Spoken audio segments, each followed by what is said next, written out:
जो शख्स रसूल की फर्माबरदारी करता है तो बेशक उसने अल्लाह की फर्माबरदारी की, और जो नाफरमानी करे तो ऐ पैगंबर तुम्हें हमने उनका निगहबान बनाकर नहीं भेजा।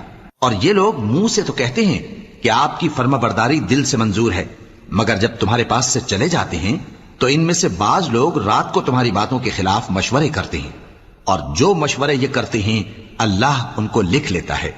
सो इनका कुछ ख्याल ना करो और अल्लाह पर भरोसा रखो, और अल्लाह ही काफी कारसाज है। भला ये कुरान में गौर क्यों नहीं करते?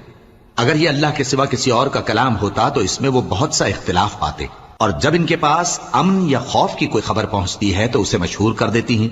हालांकि अगर उसको पैगंबर और अपने जिम्मेदारों के पास पहुंचाते तो तहकीक करने वाले उसकी तहकीक कर लेते, और अगर तुम पर अल्लाह का फजल और उसकी मेहरबानी ना होती तो चंद आदमियों के सिवा तुम सब शैतान के पैरा हो जाते। सो ऐ पैगंबर अल्लाह